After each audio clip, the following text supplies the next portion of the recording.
Hey nerds, Farmer Jesse here. Welcome to Growers Daily, your daily dose of ecological farming insight. It is Thursday, April 17th, 2025, and today we're going to talk deer fencing on a budget, our simple hands-free root washing station with updates, and Bermuda grass on a school farm. So let's do it.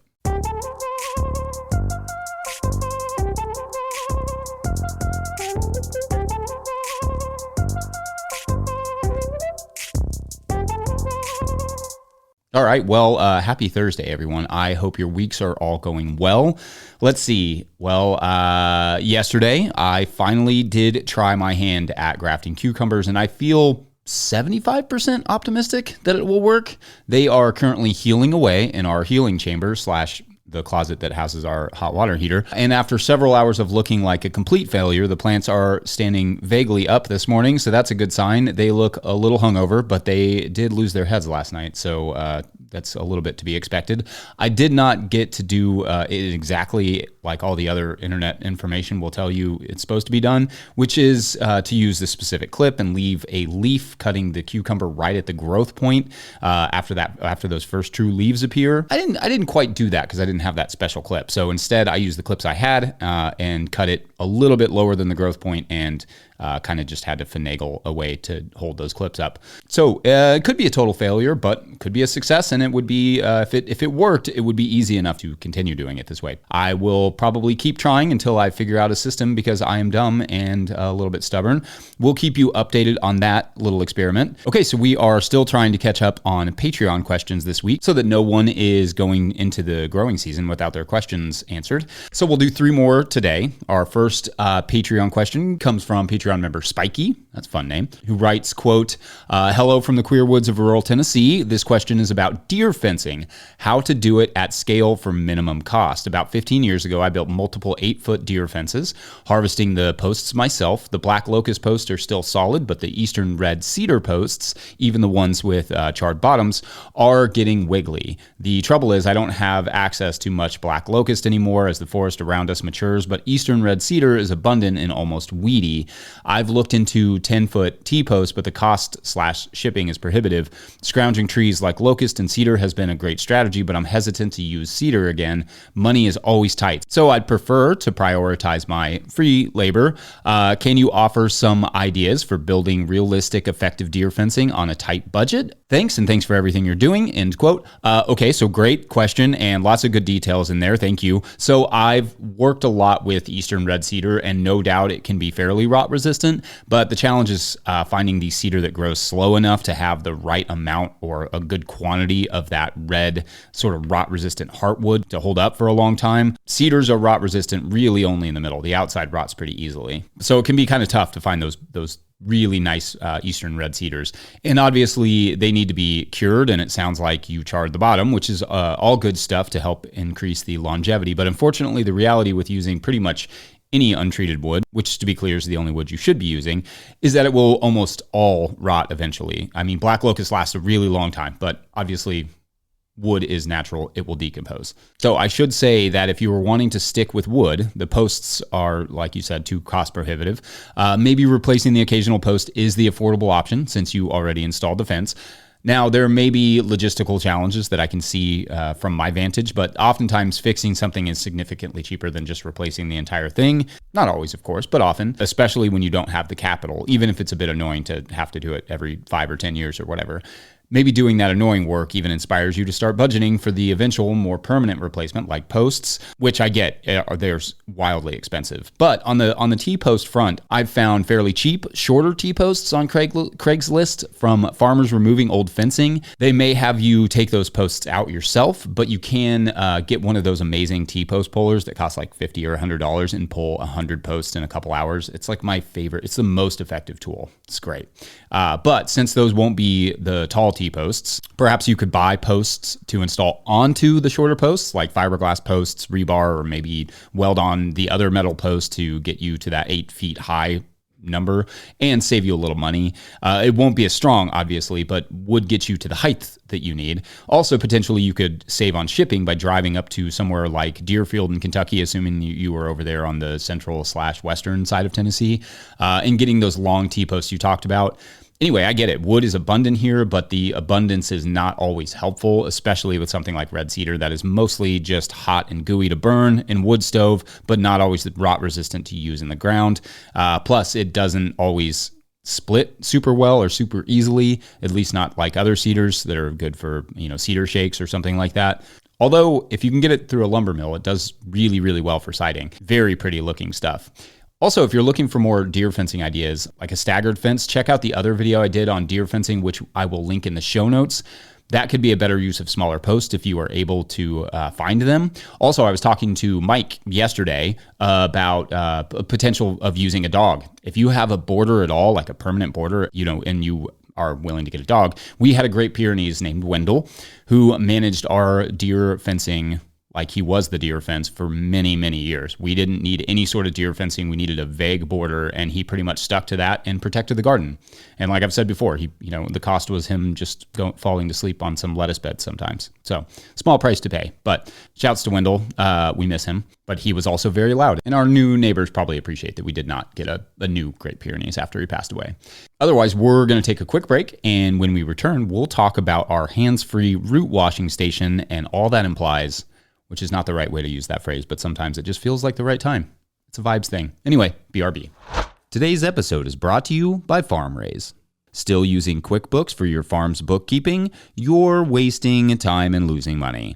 Farm finances can be overwhelming, but they don't have to be. FarmRaise Tracks is the all-in-one tool built just for farmers. Manage expenses, prep for taxes, run payroll, and plan for the future without spreadsheets or stress. Just clear, organized insights to keep your operation thriving.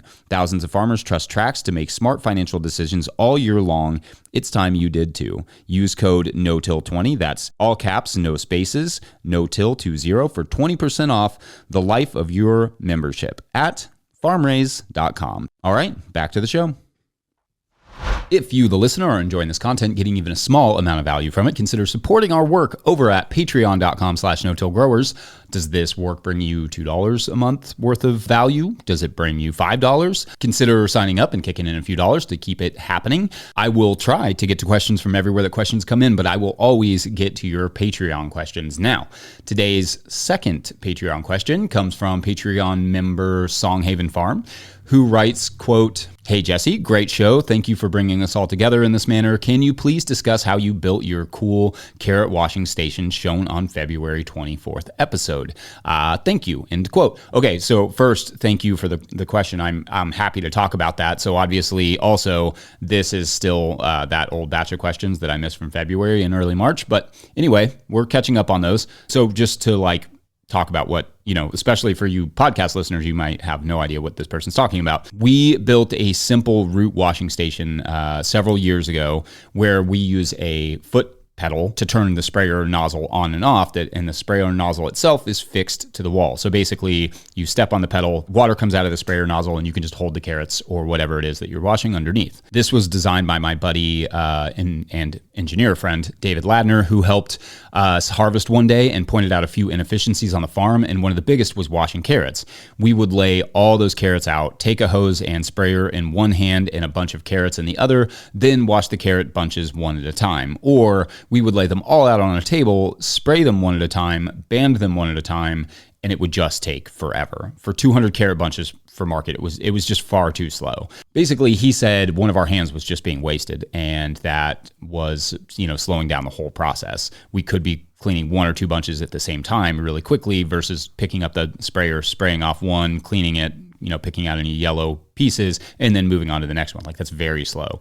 So he came up with a design to use a foot pedal that we found on Amazon with a few different parts you can order. Now, you can watch the whole video breakdown on YouTube, and I'll link that video in the show notes. All the pieces and parts, all the details for that are in the show notes of that video as well. So if you want to try and build one yourself, you can. Neversink Farm Tools made a version of it that you can find at their site too. As an aside, people have asked me how I feel about them just going ahead and building basically the same thing and selling it.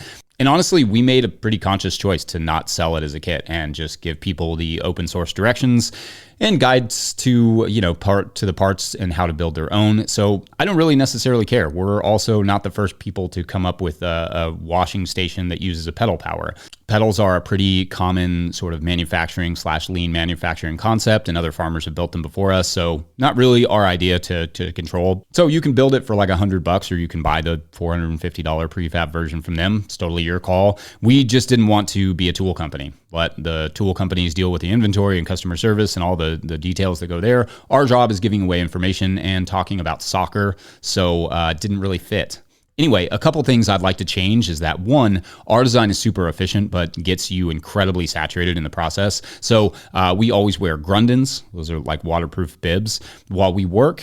So it needs some sort of protective screen or something built between you and the produce, or you just need to full on wear like a fisher person's outfit.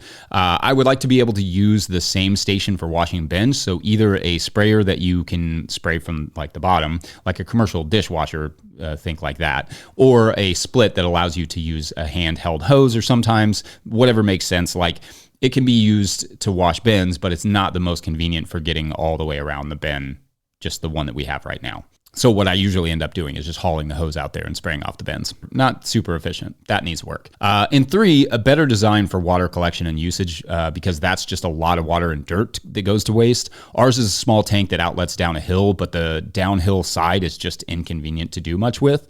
I'd prefer it drained into a giant wood pile or something where the water could be used if for nothing else, composting, like just keeping that wood pile wet so it just continually breaks down. Also, I think we put an extender on the original design to get it off of the wall a little farther. So when you watch that video, just think it's changed a little bit. And I would not recommend the PEX pipe that we used. Ours has held up actually pretty well, but it's not in the sun. You probably want to go with something like a UV treated black plastic piping. Anyway, yeah, you should, if possible, never have a hand tied up holding a hose. It's just the moral of the story, I guess. And I gotta be honest, it has saved us just countless hours washing carrots. I mean, you're basically washing 2 bunches at the exact same time, and we can move through our carrot in like a quarter of the time or less. So it was definitely worth it. It's a little wet though. Anyway, we're going to take a quick break, and when we return, Bermuda grass in a school garden. Be right back.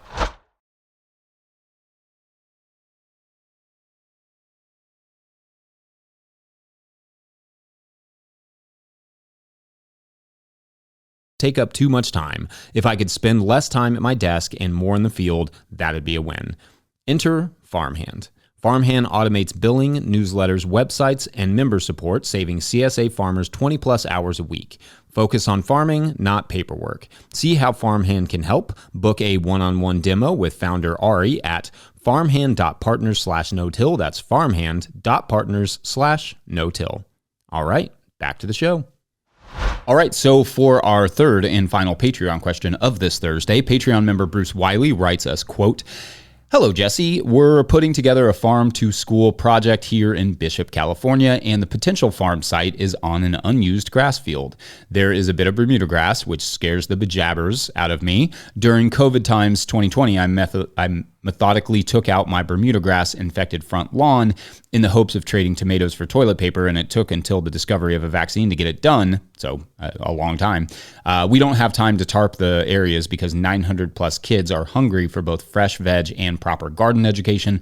I'd like to get the first crops in this spring. I suppose we could loosen it up with a broad fork and then have 50 volunteers shake out the good soil from the grass, but it's a 1/8 acre plot, and that would also take a long time. We do have access to a tractor with a toothy bar attachment. Wondering if you have any suggestions to get this farm up and running. Many thanks. Love your show." End quote. So first, I'm sorry for the woefully slow response on this great question, Bruce, but hopefully there is still some time, or at worst, I'll let you know what I would have done, and hopefully some of the other recent shows that we did on Bermuda grass were helpful. Okay, so as you know, there is no easy way to get rid of Bermuda grass without a really long tarping or chemical intervention. Alternatively, you could potentially, I guess, sheet mulch or, like with a layer of paper mulch on the bottom to suppress the Bermuda grass, followed by a compost over top. Any Bermuda grass that makes it through that could then be removed by volunteers, and then potentially you tarp over, over top of that for the summer. But assuming none of that is possible, but you can get a few volunteers to help, What you described is probably going to be the best route to success with getting as much of that Bermuda grass out, or at least that Bermuda grass in check as you can. Maybe just start with half of that space this spring and move into the other half by the fall so that the task does not seem quite as daunting. I'm not a huge fan of landscape fabric, but for getting those sorts of weeds in check, that may be an option for the first season or two. And then you only have to weed where it pokes through the holes of whatever you're planting. Your challenge is largely time, but also the reality of dealing with a highly seasonal workforce, plus probably also low or no budget for this project, as is the case with most school things. However, getting a garden started the first year is often a big chore, no matter how you're doing it or what weeds are present. The first year will be a lot of getting things in check when you have the help, and then in the future years, kids will have no idea the struggle, but the garden will be good to go. Annoyingly, with Bermuda grass and some of these more noxious weeds, there just really is no easy solution. Enough volunteers, though, well, that can make a decent job of it, and the toothy bar attachment is, if nothing else, at least worth a try. It's hard to say how well it'll work, but depends on the specific attachment, but it may be able to lift some of that Bermuda grass out, and then that could be good. I know this may not be appropriate for a school project, but I remember my friend Jenny Love of Love and Fresh Flowers would, and maybe still does, do a weed dating night, like speed dating, but the word weed instead, where she had singles come out to the farm to drink wine and help her weed her sort of permanent beds, which I think is a very cool idea. Maybe there is a small school garden version of that idea that could be used to get the community involved and having a little fun. Maybe a Bermuda grass pulling competition for the kids, giving them all buckets and seeing who can get the most weight. I don't know. In soccer, when I want the kids to learn something or do something different, I try to make a game out of it so they almost don't realize what they're doing. They're just having fun. Maybe that same approach could work here. Anyway, no idea if any of that was helpful. Per usual, Patreon members, I promise to be a bit more on top of things going forward. This block of questions just slipped through the cracks, but I'm pretty much caught up now, I think. All right, so we're going to close up shop for the day, but first I want to get a quick word from our friends at Rimmel Greenhouses. Whether you're growing tomatoes for market, flowers in the spring, or vegetables for your family, growing in a high tunnel protected from the weather provides the right environment for harvest you can count on. Rimmel Greenhouses are strong, durable, and easy to assemble, offering the quality you need to grow productively year-round. The team of experts at Rimmel Greenhouse Systems will be your trusted partners to ensure you get exceptional value from your greenhouse or high tunnel investment. Visit Rimmel.com today to get growing. Big shout outs to Rimmel, longtime supporters of ours and sponsors of our work. So always show them some love, or at least give them some high fives when you see them at conferences. Don't forget, we are now officially a 501c3, so donations are tax deductible and greatly appreciated. Please make sure to like and subscribe and or follow wherever you are getting this podcast. That's an easy way to help us out. Enormous thank you to all of our show sponsors. And if you'd ever like to sponsor the show, you can reach out to Farmer Michelle at no-tillgrowers.com. Huge shouts to Willie Breeding for the theme music, Mike Hilbert for the production help and editing, and the team at No Till Growers. Also, shouts to Epidemic Sound for the background music that you can hear.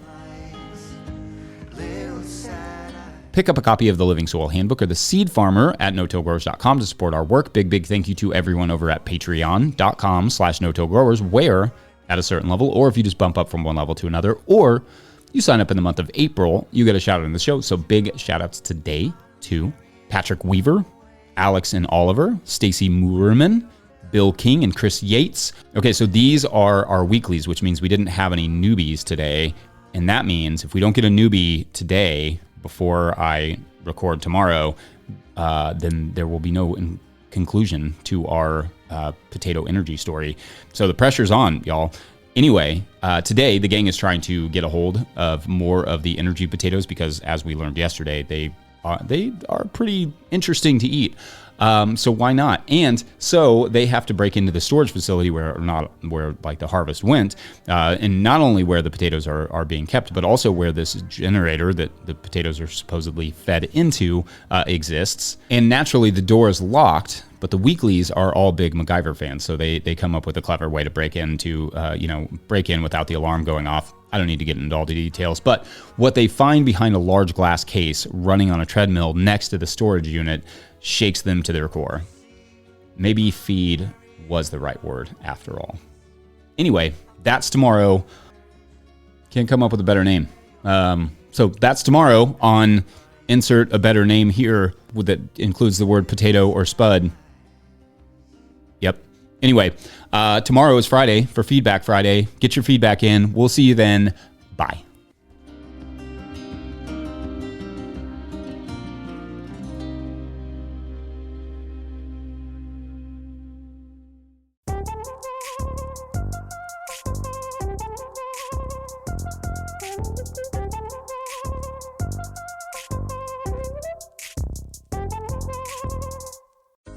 Ever notice your dog slowing down and having health issues and wonder, what can I do to make them better?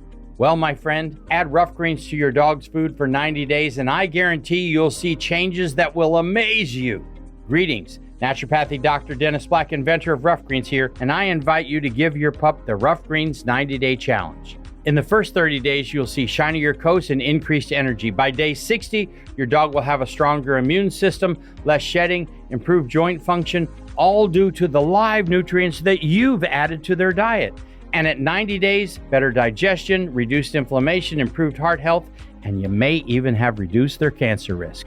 Fetch your dog a free Jumpstart trial bag today. Go to tryroughgreens.com. Use promo code TRYROUGH. That's TRYRUFF. Go to tryroughgreens.com. Use promo code TRYROUGH. You discover the shipping. You don't have to change your dog's food to improve your dog's health. Just add a scoop of Rough Greens.